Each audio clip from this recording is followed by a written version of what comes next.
In this video, I'll show you how to merge Facebook pages step by step.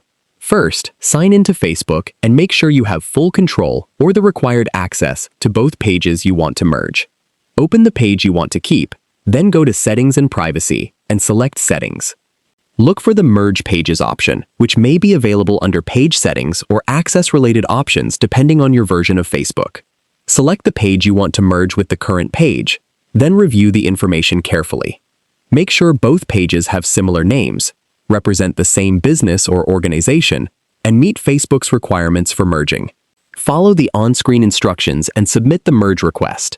If Facebook approves the request, the page you're merging may be removed, while the page you're keeping can retain its followers and other eligible information.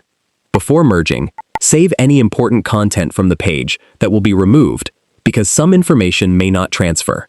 That's how you can merge Facebook pages and manage duplicate pages more easily. If you found this video helpful, please like the video, subscribe to the channel, and turn on notifications for more easy Facebook tutorials. Thanks for watching.